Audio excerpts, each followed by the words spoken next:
तुम तो कसाई हो ना, तुम साले तुम्हारा तुम तो कसाई हो ना, तुम साले जाके तुम्हारे इतने ठाकुरासी भरी है, तुम बात पकड़ के लगते नहीं कि अधिकारी है, मुझे तो ये गुंडे लगते हैं, पढ़े लिखे बेवकूफ गुंडे।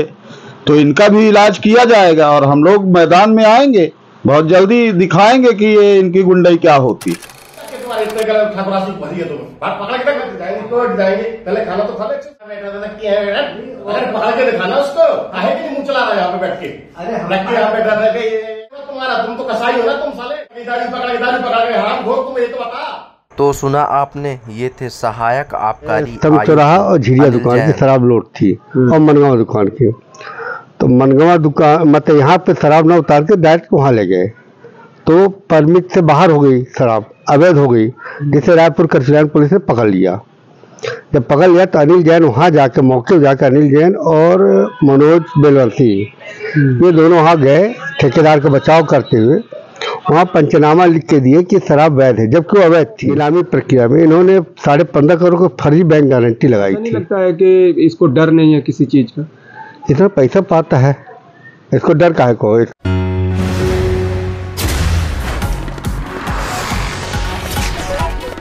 नमस्कार, स्वागत है आपका यश तक digital news TV Madhya Pradesh Chhattisgarh में और मैं आपके साथ प्राप्ति। तो आइए शुरुआत करते हैं आपके देश और प्रदेश से जुड़ी तमाम छोटी बड़ी खबरों की। और इस वक्त की बड़ी खबर मध्य प्रदेश के रीवा जिले से है। लोकतंत्र के चौथे स्तंभ पर एक बार फिर हमला हुआ है। रीवा जिले के आबकारी विभाग अधिकारी अनिल जैन की दबंगई का एक वीडियो सामने आया है, जिसमें वे भारत सरकार से अधिमान्य वरिष्ठ पत्रकार को गालियां देते और अपमानजनक भाषा का प्रयोग करते नजर आ रहे हैं। यह घटना न केवल पत्रकारिता की स्वतंत्रता पर हमला है, बल्कि यह भी दर्शाती है कि कुछ प्रशासनिक अधिकारी अपनी शक्ति का दुरुपयोग कर रहे हैं। जिस पत्रकारिता ने देश को स्वतंत्रता दिलाने में महत्वपूर्ण भूमिका निभाई, आज वही पत्रकार सत्ताधारी ताकतों के निशाने पर हैं। क्या यह लोकतंत्र की आत्मा पर प्रहार नहीं? ऐसे हालात में अब समय आ गया है कि हम अन्याय और सत्ता के दुरुपयोग के खिलाफ आवाज बुलंद करें।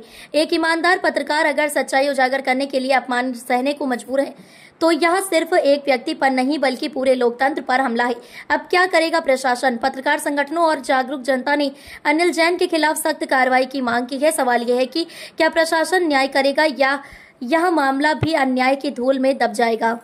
बताइए, एक आपका वीडियो है जिसमें आबकारी विभाग, जिला आबकारी विभाग अधिकारी अनिल जैन के द्वारा आपको गाली गलौज और अभद्रता की जा रही है। आप किस लिए गए थे और ऐसा वो क्यों बोल रहे थे आपको? आप एक पत्रकार हैं। क्या है, अभी 25 तारीख को यहाँ से विदेशी भंडागार से शराब की निकासी हुई।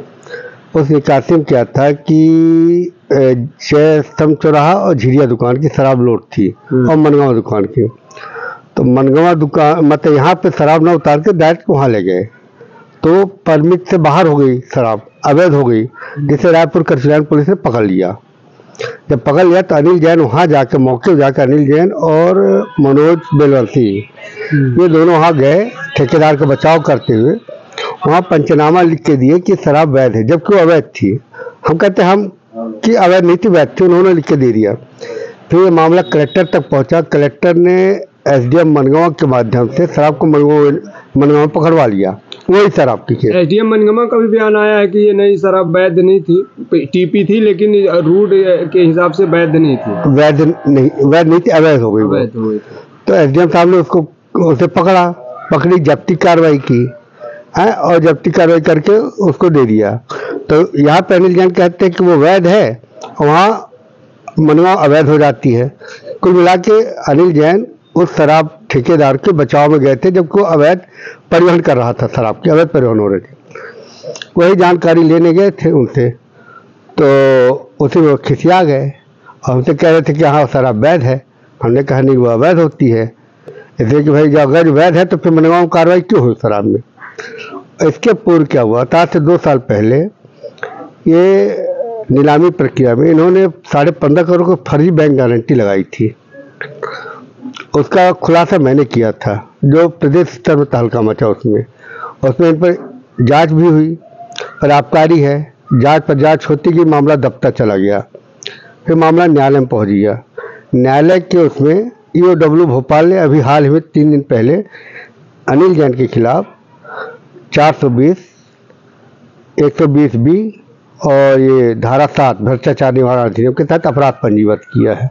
इनके ऊपर भी अपराध पंजीबद्ध हुआ है? हाँ, इनके ऊपर अपराध पंजीबद्ध हुआ है। वो जो मैंने खुलासा किया था 15.5 करोड़ रुपए फर्जी बैंक गारंटी का। आपको गाली दिया है उन्होंने? हाँ, और परिवार को अशब्द बोला है, परिवार को धमकी दी है कि तेरा परिवार फंस जाएगा तो बर्बाद हो जाएगा। हाँ, तो क्या उस पर आपका क्या एक्शन होगा, क्या कार्रवाई करेंगे? वैसे फिलहाल इसमें तो हम थाने में जाएंगे, उसके खिलाफ रिपोर्ट करेंगे, FIR दर्ज करवाएंगे, क्योंकि ये शराब ठेकेदार है और जितने शराब कारोबारी होते हैं ये कहीं न कहीं इनका माफिया से जुड़े होते हैं। आपराधिक उनके जो लड़के रहते हैं, मतलब मारपीट, तस्करी, कहीं न कहीं अपराध में लिप्त रहते हैं उनके लड़के ठेकेदार को। उन्हीं से किसी न किसी को सुपारी देकर मरवा देगा। वो अनिल जैन ये भी बोल रहे हैं कि तू बहुत बड़ा ठाकुर है तो पकड़ ले, तो इसमें आजाद सूचक शब्द का उपयोग किया है वीडियो में जो सुनाई दे रहा है, उस पर क्या कहना है आप? हाँ, वो थोड़ी क्षत्रिय समाज को तो ललकार तो दिया ही है, ये तो बहुत बड़ा ठाकुर है। तो देखते हैं भाई, ठाकुर तो हम ही हैं। इसके बाद गाली भी दिया है बहुत। हाँ, शब्द बोला है, अपशब्द बोला है, गाली देकर अपशब्द बोला है, जातिगत गाली देकर अपशब्द बोला है, मतलब पूरे ठाकुर समाज को गाली दिया वो। अगला कदम क्या होगा आपका? हम तो उसके खिलाफ FIR करेंगे और न्यायालय जाएंगे इस मामले में, जो उससे हमसे अभद्रता की। और दूसरा जो उसका फर्जी वाला किया गया है ये मनगांव वाले में, उस मामले को भी निकाल रहे हैं सब दस्तावेज, उसमें भी हम न्यायालय जाएंगे। इन्हीं कारणों से लेकर अनिल जैन नाराज था। हाँ, वो मेन नाराज रहा जो 15.5 करोड़ के जो FD का उजागर किया। एक कितना बड़ा अधिकारी जिस तरह से वीडियो में अभद्रता कर रहा है, तो ऐसा नहीं लगता है कि इसको डर नहीं है किसी चीज का? इतना पैसा पाता है, इसको डर काहे को? इसके ऊपर राजनीतिक संरक्षण होगा। शराब ठेकेदारों का संरक्षण ही है, और शराब में तो जानते हैं, शराब बालू दो चीज में तो पैसा है, और ऐसी में माफियागिरी है, दो ही धंधे में। चलिए, बहुत बहुत धन्यवाद। ठीक जी, बताइए आपका क्या नाम है और किस पद में है, कौन से संगठन से? मेरा नाम ब्रजेश सिंह पिंकू है, मैं राल राजपूत संगठन का राष्ट्रीय महामंत्री हूँ। आज एक वीडियो सोशल मीडिया में वायरल हो रही है जिसमें एक पत्रकार हैं बबली सिंह, उनको एक आबकारी विभाग के अधिकारी हैं, वो कह रहे हैं किसी बात को लेकर वो वहाँ गए थे जानकारी लेने, तो उनके साथ गाली गलौज किया, और फिर जो उनका लास्ट वर्ड ये था कि तू बहुत बड़ा ठाकुर है तो तू ही कर ले, इस पर और गाली गलौज किया। तो उस पर क्या कहना है आपका? मैं देखिए, ऐसे उच्च पद में बैठे हुए अधिकारी कोई भी हो और इतनी तुच्छ मानसिकता रखते हैं और इतने छोटी बात करते हैं, मैं इसकी घोर निंदा करता हूं। और जिस तरह से आदरणीय वरिष्ठ पत्रकार बबली सिंह का उन्होंने अपमान किया है, उसका उन्हें हर्जाना भरना पड़ेगा। और बबली सिंह एक पत्रकार नहीं है, बल्कि हमारे समाज के वरिष्ठ हैं और हमारे संगठन के भी मीडिया प्रभारी हैं। और जिस तरह उन्होंने जात सूचक बोल के आप लोगों के द्वारा जो वीडियो मुझे दिखाया गया, उस पे जैसे वो बोल रहे हैं कि तू बड़ा ठाकुर है, तो उनको शायद ये नहीं पता है कि अभी एक सांसद ने ठाकुरों के बारे में उटपटांग बोला है, क्या दशा चल रही, और वही दशा इनकी भी हो जाएगी। और रीवा में अगर ये जातिवाद और ये ठाकुर ब्राह्मण करके सोचे कि हम अधिकारीगिरी चला लेंगे तो यह असंभव है। और इस पे हमारा संगठन पूरे ताकत के साथ बबली सिंह के साथ है, और इनके खिलाफ जो बन पाएगा हम लोगों से, चाहे पुतला दहन करना पड़े, चाहे ज्ञापन देना पड़े, जो भी करना पड़े, हम लोग करने के लिए बाध्य रहेंगे। इसमें जिस तरह से एक आबकारी अधिकारी हैं वो जिला के, और जिस तरह से वो गाली गलौज और या एक पत्रकार से भद्रता और जाति सूचक शब्दों का उपयोग कर रहे हैं, क्या लगता है आपको कि ये खुद में इतने सक्षम है या फिर उनको कहीं न कहीं संरक्षण मिल रहा है? ये कुछ नहीं है। ये अगर इतने बड़े ओहदे में और इतने बड़े पद में रह के जिस तरह से वो बात करते हैं, तो यकी तो पत्रकारिता की गरिमा नहीं समझ रहे हैं कि पत्रकार, और ये नहीं समझ पा रहे हैं कि पत्रकार देश के चौथे स्तंभ माने जाते हैं, उनकी इंसल्ट करने का अधिकार किसी को नहीं है। तो ये पढ़े लिखे बेवकूफ़ कहे जा सकते हैं, पढ़े लिखे बेवकूफ़ जिसको बोलते हैं, और संरक्षक देखिए किसी का भी प्राप्त हो, आज की डेट में कोई किसी से डरने वाला नहीं है। और खासकर ये जात सूचक शब्दों में तो कोई इजाजत नहीं देता कि आप ऐसी बात करिए। और फिर तो अधिकारी हैं, इनको तो इतना बात करने का लहजा होना चाहिए कि किसी को भी बात करते हैं तो एक छोटे से छोटे आदमी को, आज हमारे नए थाने में आईजी डीआईजी सब आए हैं, उनका सीधा लक्ष्य है कोई भी अधिकारी, कोई भी टीआई, कोई भी पुलिस जनता से डायरेक्ट बात करे और बड़े विनम्र भाव से बात करे।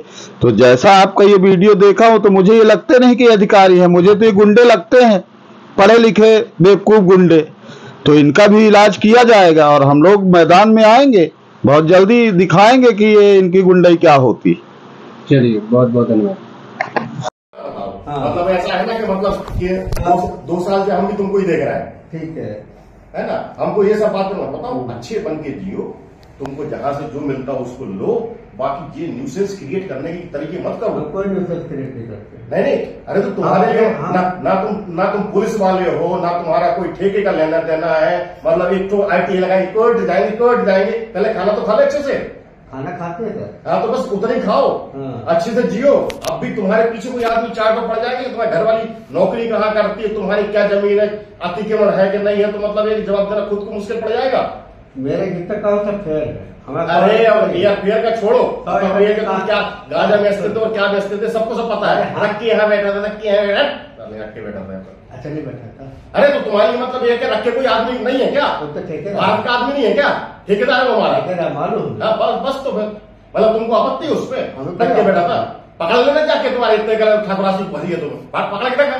हमारी कोई आपत्ति नहीं। अरे पकड़ के दिखाना उसको, काहे कि मुंह चला रहा है यहाँ पे बैठ के? अरे रख के यहाँ बैठा था कि ये मतलब कोई ऐसी बात है क्या? वो मेरा भाई है वो भी। अरे भाई है होगा तुम्हारा, तुम तो कसाई हो ना, तुम साले, तुम तो कसाई हो, भाइयों के नाम पे तुम तो धब्बे हो। चलिए ठीक है सर, हम कसाई थे। दाढ़ी पकड़ गई हराम घोर। तुम ये तो बता, 25 लाख रुपए सरकार के खाते में जमा करने के बाद में कोई आदमी दारू लेके जा रहा है, अवैध हो गई वो, अवैध हो गई। इसके लिए आए हो तुम? हम इसके लिए नहीं आए थे। नहीं बताओ ना हमको, 25 लाख रुपए सरकार के खाते में कल जमा